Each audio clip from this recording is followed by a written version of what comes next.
The morning sun glinted off the polished hood of my 1969 Mustang Fastback as I eased it out of my driveway, the low growl of the engine echoing through the quiet suburban cul-de-sac.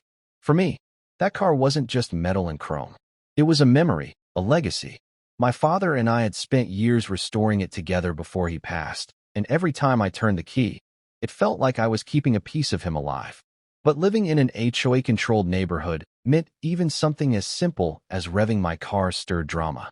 And in our neighborhood, drama always had one name: Karen Mitchell. Karen lived 3 houses down, in a pristine white colonial with plastic flowers in the yard and a flagpole she saluted every morning like she was on parade. She was the self-appointed guardian of the HOA, and everyone knew it. Her latest obsession wasn't the length of my grass or the placement of my trash bins. It was my Mustang. That day, I had barely pulled back into the garage when I heard footsteps crunching on my driveway. Turning, I saw Karen's teenage son, Tyler, about 17, lanky, always dressed like he'd just rolled out of bed. His mother's shadow, except with a cocky smirk plastered across his face. "Hey," he said, nodding toward the Mustang. "My mom says you should sell me that car. Says it doesn't fit the neighborhood vibe." I laughed, shaking my head. "Not a chance, kid. This car's been in my family longer than you've been alive." Tyler's smirk twisted into a sneer. "I'll have it, one way or another." I didn't think much of it at the time, just teenage bravado. But 2 hours later, as I sat down with a cup of coffee, I heard it, the sound of police sirens cutting through the peaceful afternoon. 2 squad cars pulled into the cul-de-sac, lights flashing, officers piling out. Neighbors peeked through blinds and cracked open doors. And right there, at the center of the circus, was Karen, waving her arms, her voice shrill enough to pierce glass. "That man," she shouted, pointing at me, "is harassing my son. He threatened him, and I want him arrested immediately." The officers glanced at me, then at her, clearly confused. After all, I was standing there in my own driveway, arms crossed, calm as could be. "Ma'am," one of them began carefully, "what exactly happened?" Karen didn't hesitate. "My son asked about his car, politely, I might add, and this man cursed at him, said he'd teach him a lesson, and then threatened violence. This entire neighborhood is tired of his reckless driving and noise. I want charges pressed." Tyler stood behind her, feigning innocence, like butter wouldn't melt in his mouth. I couldn't help but chuckle under my breath. They had no idea who I was.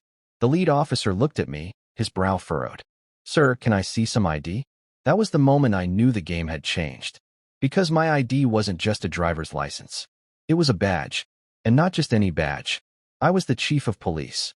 I slipped my wallet from my back pocket and opened it slowly, deliberately, like I was flipping the first card in a high-stakes poker game. The officer's eyes dropped to the gold shield nestled beside my ID. His brow shot up. "Chief Reynolds?" he muttered, his tone shifting instantly. The second officer straightened like a soldier at inspection, nodding respectfully. Karen, however, was oblivious. She jabbed her finger toward me like a prosecutor in court. "Don't be fooled by him playing dress-up. That car is a menace, and he threatened my son. I demand you do your job." I couldn't help the smirk tugging at my lips. "Ma'am, they are doing their job, and part of their job is verifying who I am. And in case you're still unclear," I lifted the badge into the sunlight. "I'm their boss." Gasps rippled from the neighbors peering from porches and windows. Karen's face drained of color, but she recovered quickly, doubling down like only a true HOA warrior could. "You think that makes you untouchable?" she snapped, her voice wobbling just slightly. "You abused your authority, intimidated my son, and—" "Enough, Mom." Tyler cut in, his voice shaky but louder than before. He said I'd never get the car. He laughed in my face. That's harassment." The officers exchanged looks, clearly uncomfortable. Nobody wanted to cross me, but they also couldn't ignore a formal complaint. That's the funny thing about being in law enforcement. You live under a microscope, even when you're off duty. So I didn't raise my voice. I didn't flash anger. Instead, I took a step closer, locking eyes with Karen. "You filed a false police report, Karen.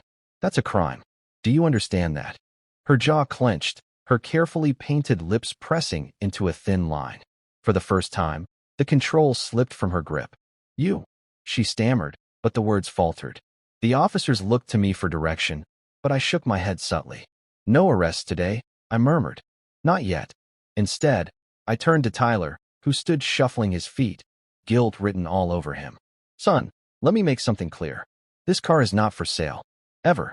It's not a toy. It's not a hand-me-down. It's a piece of my family's history. And no amount of whining to your mother or lying to the police will change that. His face flushed crimson, but he didn't argue. Karen, though, wasn't finished.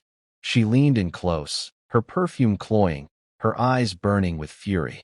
You may think you're above the rules, Chief, but this is my neighborhood, my HOA, and I will find a way to take that car from you. You just watch. Her words slithered into the air like a threat, and I knew she meant them. Karen wasn't the type to back down. She was the type to escalate. And as the officers drove away, shaking their heads, I realized the real battle wasn't over. It was just beginning. For a week, things were strangely quiet. Too quiet. Karen kept her distance. No HOA fines taped to my door, no snide comments when I rolled past her house in the Mustang. Even Tyler avoided eye contact. But quiet in her world was never peace. It was plotting. The storm broke on a Saturday night. I had just settled on the couch with a glass of bourbon, the Mustang tucked safely in the garage, when motion sensors tripped in my driveway. I checked the security feed. 2 hooded figures. One with a crowbar, one with a backpack, both standing next to my garage door. My blood ran cold. I moved fast, slipping on my jacket, grabbing my sidearm, and stepping into the shadows of my yard.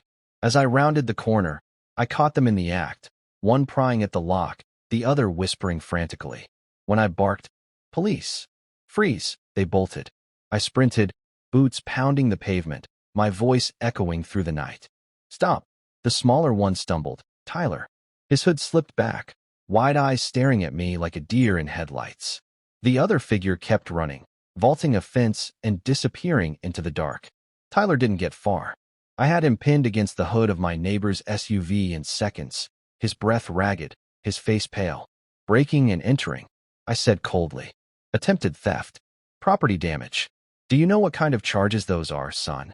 His eyes brimmed with tears. "It wasn't me. It was my friend. He said we could." The excuses tumbled out, but they didn't matter. Not tonight. Not when my father's car had almost been stolen. The wail of another voice shattered the standoff. "Get your hands off my boy." Karen stormed into the street, hair wild, robe flapping, barefoot on the asphalt. She ran straight at me, clawing at my arm. "You're abusing him. You're setting him up. I told you, you're obsessed with us." I stepped back, restraining myself. "Karen, your son just tried to break into my garage." Her face twisted into something feral. "Lies. He's a good boy. You're the criminal here." Neighbors poured out of their homes, drawn by the shouting, phones raised, recording everything. Lights flicked on up and down the block. It was no longer just me versus Karen. It was a spectacle. I raised my badge high. "Everyone, listen up. I caught Tyler Mitchell attempting to break into my garage with an accomplice. This isn't rumor. This isn't HOA gossip. This is a crime." Karen lunged at me, screaming, but 2 uniformed officers, my men, called in by dispatch after the alarm, grabbed her before she could touch me. She thrashed against them, shrieking like a banshee. "You think you've won, Chief?" she spat, her voice raw. "This isn't over. You'll regret this day." But I looked at her son, trembling, broken, caught red-handed under the glare of a dozen phones. And for the first time, I realized the fight wasn't about a car. It was about power, control, and tonight, she'd lost both.